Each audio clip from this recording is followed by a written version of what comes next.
Soy Mónica Lucía Castro, magíster en Educación, Orientación y Consejería de la Universidad de Antioquia, con formación en psicoanálisis y en psicodrama analítico.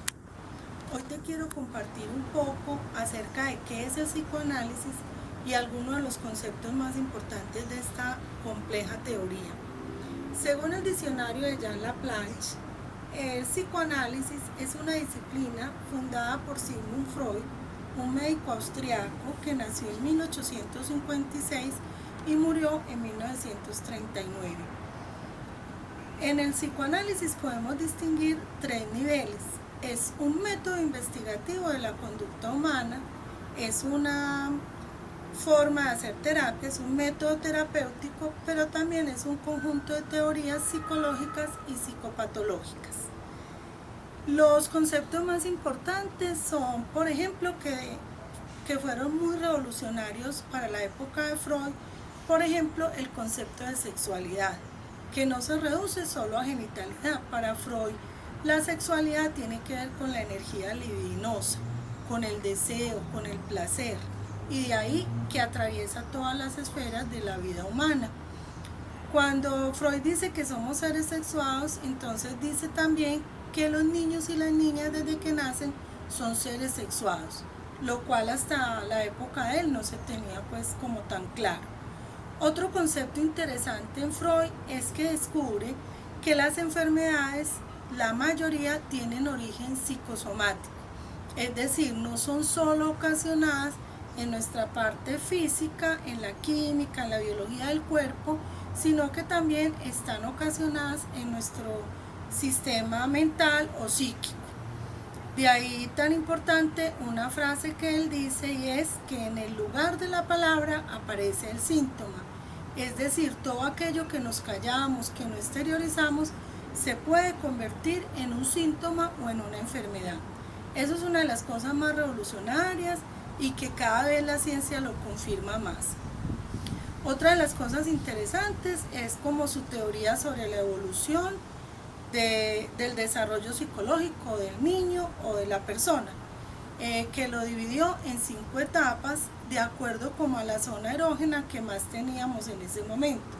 Entonces nos habla de la etapa oral, anal, fálica, latente y genital. Esto se amplía en sus 3 estudios sobre teoría sexual. Bueno, más adelante él va configurando lo que es el concepto de aparato psíquico. Para Freud, nuestro aparato psíquico está compuesto de 3 partes: el inconsciente, el yo y el superyo o el superego. El inconsciente es un campo donde podemos decir que están las pulsiones, los deseos y muchos recuerdos reprimidos, muchas cosas que ya ni nos acordamos. El yo es como lo que sale de nosotros, lo que somos. Y el superego o el superyo es un conjunto de normas éticas que vamos aprendiendo a lo largo de la vida. Desde la familia, la escuela, la sociedad, la religión, nos van diciendo qué es bueno y qué es malo. Es así que hay una lucha entre el inconsciente y el superyo, y lo que sale a flote es como el resultado de esto. También para su época no se sabía mucho del inconsciente, y Freud profundiza mucho en este concepto y nos dice que pruebas del inconsciente son los sueños, que para Freud son la autopista, o sea, los sueños son la autopista del inconsciente, donde reflejamos más como esa parte que muchas veces no conocemos ni siquiera de nosotros mismos, pero se va exteriorizando a través de sueños, también a través de los lapsus o equivocaciones, actos fallidos, mecanismos de defensa y el chiste. Eso también lo encontramos en una obra muy conocida de Freud, Psicopatología de la vida cotidiana. Más adelante, pues estudiando y profundizando las teorías de Freud, hay conceptos muy importantes como el concepto de trauma. Él dice que nosotros, pues el aparato psíquico y nuestra personalidad se va a forjar mucho en los primeros 7 años de vida. Es allí donde quedamos marcados y donde muchas veces nos suceden la mayoría de los traumas. ¿Qué son los traumas? Son experiencias muy fuertes que no tuvimos la capacidad de elaborar, de entender, de simbolizar y por lo tanto quedaron allí marcando y después se van a reflejar en forma de síntomas o enfermedades. Por eso cuando estamos en análisis vamos a aclarar muchos de los orígenes de los traumas que tenemos. Bueno, otro de los conceptos importantes es el complejo de Edipo, que es como esa relación del niño y la niña con el papá y la mamá, de la manera como los papás manejen este momento y de la distancia que pongan y la norma se va a instaurar en el individuo la ley o la norma. De ahí tan importante que es el complejo de Edipo en el psicoanálisis. Otro de los conceptos importantes es la transferencia, que es como que uno actualiza el deseo a determinados objetos o personas. Entonces se da mucho que hay como un enamoramiento de los estudiantes hacia el profesor, por ejemplo, por una idealización, que debe ser también una transferencia adecuadamente manejada con la abstención y la distancia para que sirva para generar conocimiento.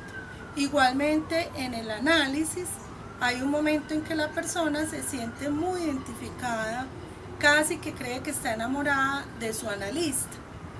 Si esto es bien manejado, nos sirve para ayudarnos al proceso psicoanalítico, al proceso terapéutico. Ese es otro concepto pues también bastante importante en las teorías de Freud. Bueno, ya más adelante aparece Jacques Lacan, que va a profundizar y va a reescribir toda esta teoría desde la lingüística, la matemática y la filosofía. Es por eso que Jacques Lacan es un poquito más complicado, pero él no se va a alejar como los postulados principales de Freud. De hecho, es el fundador de la Escuela Freudiana de París, fundador y director por muchos años. Para Lacan, el inconsciente se estructura como un lenguaje. Entonces también es una fuente muy importante para conocer el psicoanálisis.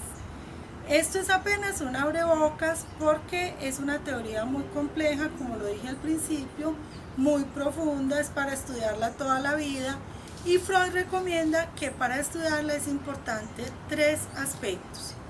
El primero, la lectura directa de las fuentes. No nos podemos quedar con comentarios o con escritos sobre el psicoanálisis, sino que hay que leer directamente a Freud. El segundo requisito para entender el psicoanálisis es estar en un grupo de estudio que Lacan llamaba los famosos carteles, donde hay una persona que sabe más que los otros, que ha recorrido más este camino y nos enseña a un equipo, a un grupo de personas que están en continuo estudio del psicoanálisis o en continua lectura de los seminarios y de los textos y pasar por el análisis. O sea, es muy importante estar en análisis, hacerse el análisis. ¿Por qué? Porque muchos de los conceptos que Freud nos habla teóricamente no los entendemos hasta que no los vivimos. Por ejemplo, reminiscencia. Uno lo lee y pensará, eso es recordar, pero no. Cuando estás en análisis te das cuenta que la reminiscencia es volver a vivir el hecho. Vuelves a sentir el dolor, la rabia, la angustia que sentiste hace 30, 40 años cuando te sucedió. Entonces hasta que uno no lo vive como que no entiende bien, por ejemplo, ese concepto y muchos otros. Bueno, yo tuve la oportunidad de estar en grupos de estudio de psicoanálisis en la Biblioteca Freudiana de Bogotá, con psicoanalistas como Ciro Roldán, Arturo de la Pava, y en San José de Costa Rica participé del grupo de estudio de los martes a las 7 con Priscila Echeverría, que es una de las mejores psicoanalistas lacanianas de Costa Rica, con quien también me analicé. Y de verdad que recomiendo el estudio del psicoanálisis y el psicoanálisis como terapia porque nos ayuda a encontrar mayor autonomía en nuestra vida. Gracias.